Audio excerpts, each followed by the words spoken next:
everyone, a very good evening. You're watching The Money Show on ET Now. I'm Mubina Kapasi. This is your daily dose of personal finance news, views and opinions. Let's get you a gist of what we have lined up for you today. Well, now that the festive season of Diwali is behind us, I'm sure many of you, whether to the occasion of Bhai Dooj or otherwise, have received gifts, perhaps even money from your relatives, your friends, your neighbors, family members, even your employer. However, did you know that the taxman actually has an eye on those gifts as well? There are certain categories of the gifts that are taxable as income from other sources. What exactly are these gifts? When should you report them in your income tax return? That's what we'll be discussing, and of course we'll be answering your questions and queries as well. So if you have any questions you'd like to ask us on taxation, you can write into us on The Money Show at etnow.tv. Later on the show, we'll be bringing on board the fund manager of the Tata Equity PE Fund, Sonam Udasi. So if you've got that fund on your radar or in your portfolio, stay tuned for that. And finally, we also will be in our Spend with TMS segment talking about what exactly are the new curfews and limitations that have been imposed by the government. So let's first talk about well, the taxation bit, the news that has come in over there, and bring on board Karan Batra. Karan, hi, good evening. Thank you so much for joining in. To start with, let's put forward a very simple question. Are these Diwali gifts that we receive really taxable? Hi, Mubina. Good evening. Well, the answer to your question is yes and no. So, what the law says is that if a person receives gifts which are up to 50,000 rupees, then these gifts are exempt. However, gifts received in excess of 50,000 rupees, these are taxable. Now, it is important to note that this 50,000 limit is per annum. So, we'll aggregate all the gifts received during the year. And this is per annum from all sources, from all people, and we'll sum it up. It is also important to note here that if somebody receives a gift of, say, 60,000 rupees, then the entire 60,000 will be taxable, and not the differential of 10,000 rupees. So yes, up to 50,000 rupees, these gifts are exempt. If these are in excess of 50,000, then the entire amount gets taxable as income from other sources.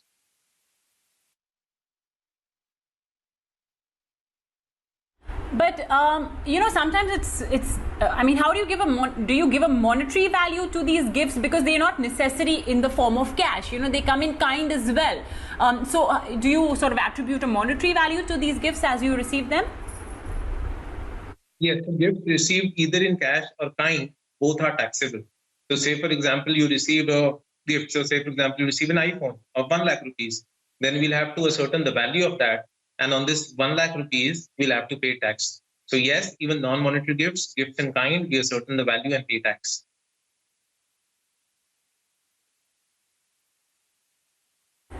All right, even non-monetary gifts, just because you haven't received something in outright cash, but instead it's been given to you as a gift. It could be perhaps a snazzy new television set, for all you know, from a very generous donor. You know, that as well could be taxable, and it's important to understand that. Now let's understand the source of this gift. Karan, we get gifts from our neighbors, family members, sometimes employers as well. Is it taxable even if, let's say, my father gives me a gift, Karan? The gifts received from relatives, they don't fall under this 50,000 rupees clause. So gifts received from relatives, they are tax-free. There's no tax to be paid, irrespective of the amount. So even if your father gives you, say, 10 lakh rupees, that is not taxable. So gifts received from relatives, these are not taxed.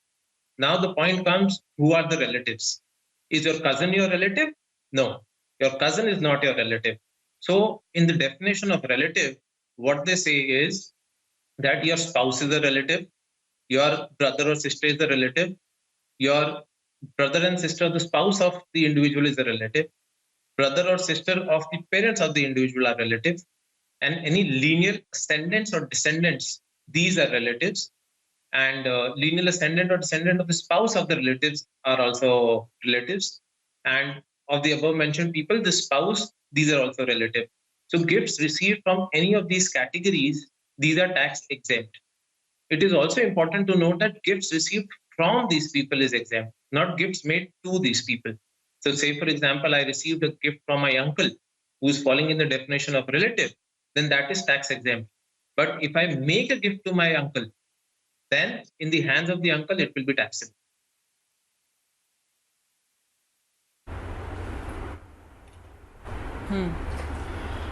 Okay. All right. Understood. So, and I'm assuming obviously you can't even claim it as an expense, right? Because it's just to get that out of the way, Karan, that if I want to make a gift to my offspring, or like you mentioned, my niece or nephew, I cannot claim it as an expense either, right? So for you, these are personal expenses. So you cannot claim these as an expense. But if a business owner is making a gift to his client, he can say that this is my business expense. So the business owner can claim this expense if it is incurred for the purpose of business. But for you or me, for where it is a personal case, then it cannot be claimed.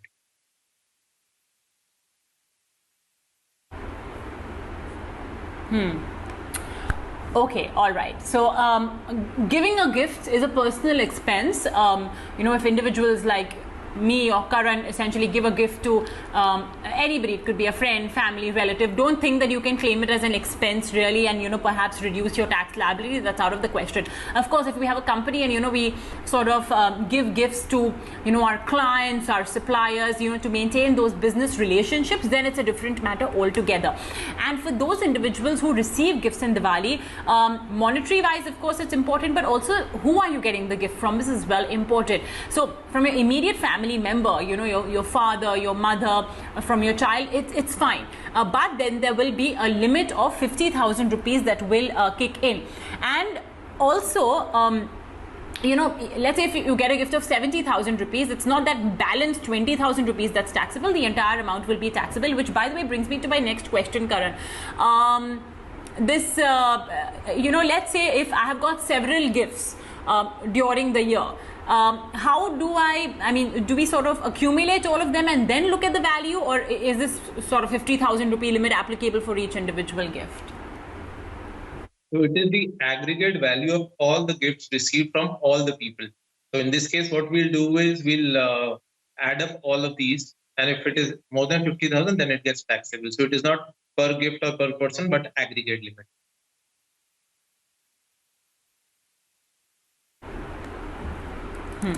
All right. So aggregate should not, exceed, that 50,000 rupee. And like I mentioned, you can't think of it as if you have, you just have the differential amount or anything like that. The entire amount is essentially going to be, subject to tax. By the way, Karan, under what category of income does this fall into? What would be the, and how do you sort of tax it? Is it simply added up to your, the other income that you have, which may be from your salary or from your business income?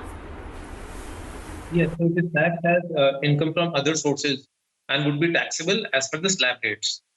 It is also important to note that this 50,000 limit is not per family, but per individual. So I can receive gifts of 50,000 rupees and my spouse can receive gifts of 50,000 rupees. So it is per individual.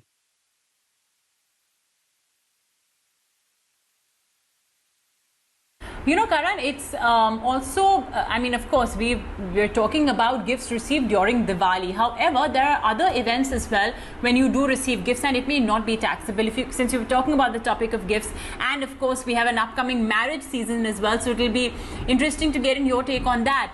We get gifts on several occasions, birthdays, marriages, when your baby is born, so on and so forth. So how essentially and most of the times, especially during marriage or, the birth of a baby, the gifts tend to be a little more high value in nature because that's a one-time event, unlike a Diwali. So what's the tax treatment for these gifts? So all these gifts, they are included in the limit of 50,000 rupees, except gift received on the occasion of marriage. Gifts received on the occasion of marriage would not be in this 50,000 limit, and any gift received on the occasion of marriage is tax exempt, and there is no maximum limit for this. So gifts received on marriage, they are completely tax exempt.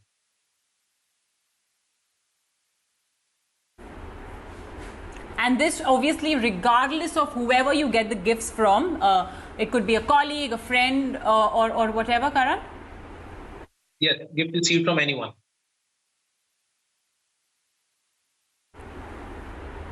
All right. Okay, great. All right. You know what? I just have one more question with respect to the newly introduced tax stops on house property, but I'll take a very short break before we do that. Ladies and gentlemen, we'll be taking on board your questions and queries as well. So if you have any questions on taxation, you can write into us on The Money Show at etnow.tv. We'll take a very short break.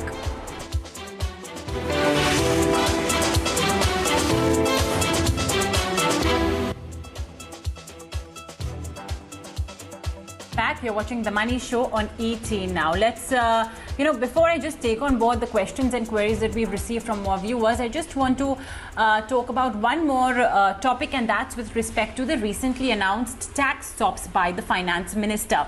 Karan, it had to do with comparing the rate at which an individual buys a home, that too, mind you, under 2 crore rupees, versus the circle rate. So what was it earlier and what's the tax stop now? Does it sort of encourage home buyers also to go ahead and buy a home? Yes, Mubina. So sometimes what happens is that there is an anomaly that the circle rate is higher than the market rate. In some areas, circle rate is also called the guidance value or the ready reckoner rate. So earlier the law was that if a person purchases a property which is less than the circle rate, then the differential would get taxed.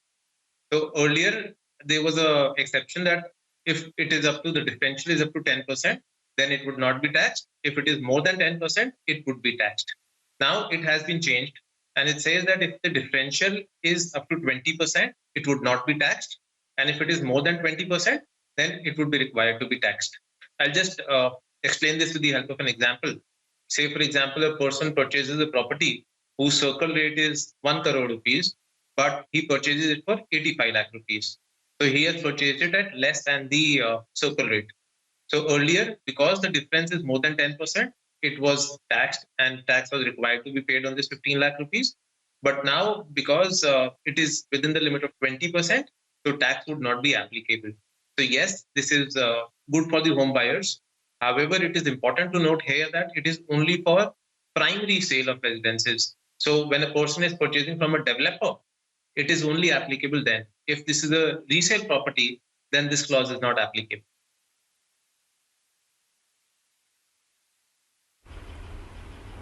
Okay, very important here. It was first the difference between, what you actually buy the property for versus what the circle rate is, or ready reckoner rate or reference rate. If it exceeds 10%, then, you used to be taxed. But, now they've increased that to 20%. So there is some room as well. It's good for developers, it's good for buyers as well, because developers are ready to be a bit more flexible on pricing, given the fact that it's clearly a buyer's market at this juncture. And, they need really buyers to come out there. But of course, very important clause over there, which Karan mentioned, you need to be buying the property, a brand new property from the developer.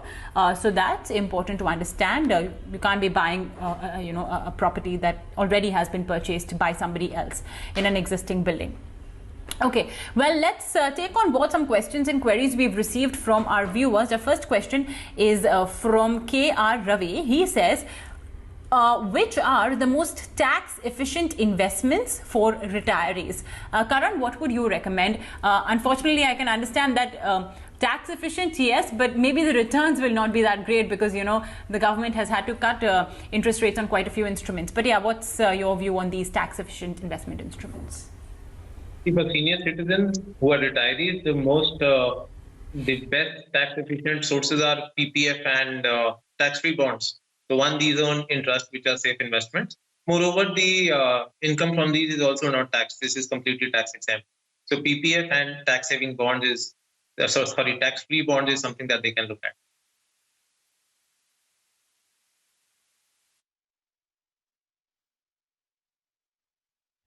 Okay.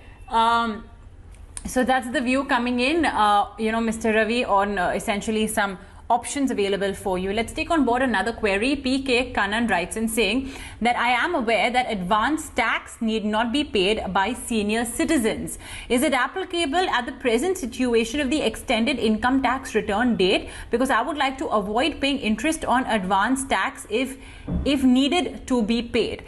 Okay, in fact, we will be having another due date for the advance tax coming up on the 13th or the 15th of December. Karan, what's your understanding of this? Because now the income tax return has to be filed only prior to 31st December. Yes, this year is an exceptional year where we've seen such high extensions for so much time. So for this year, even for senior citizens, what government says is that if the self-assessment tax to be paid is less than 1 lakh rupees, then interest would not be applicable. However, if this is more than 1 lakh rupees, so it would be applicable. So even for senior citizens whose tax liability is, sorry, self-assessment tax payable is more than 1 lakh rupees, interest would be applicable.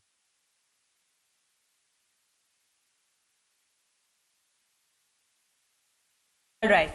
Okay, so that's how essentially this should be treated, and yeah, it's I guess changed a lot of things because now we have this extended income tax return date. Okay, one more query. Srinivas MG says, should I pay any tax for short-term capital gains on a debt fund that I have enjoyed if my income is zero in that financial year? So what is the tax implication on STCG on debt funds, Karan, and what happens to individuals like Srinivas?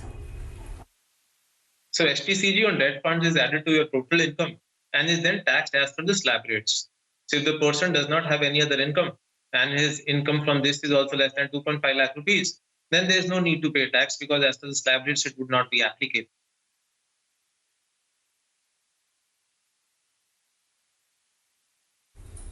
So very obvious, STCG is added to on debt funds, of course, is added to your income. If your income is zero, then of course the STCG as well should not be exceeding the limit of 2,50,000 because then you'll have to pay tax on it. But yeah, if it's under 2,50,000 and you have no other income, then there's no need to pay tax as well.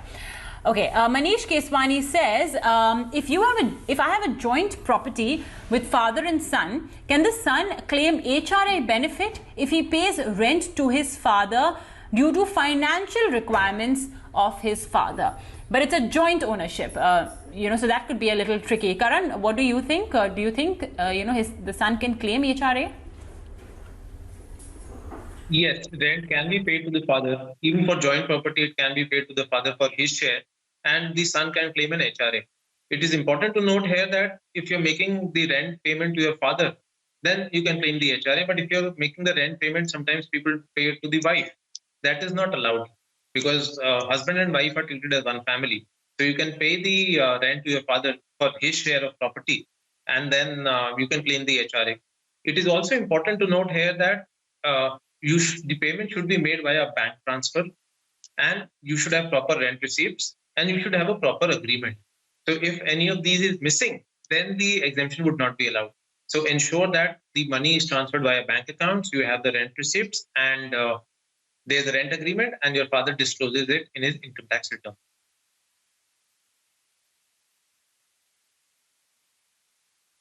Okay, all right. So husband and wife, this kind of an arrangement would not be okay because you're obviously considered as one family unit, but between father and son, it's fine. Karan, as always, a pleasure having you with us on The Money Show. Thank you so much for joining in and helping our viewers out with their questions and queries. Folks, we are always here every day at 5 p.m. So if you have any question or query with respect to your mutual fund portfolio, with respect to investments, taxation, insurance, write into us on The Money Show at etnow.tv and we'll let you know when we will be taking on board your query.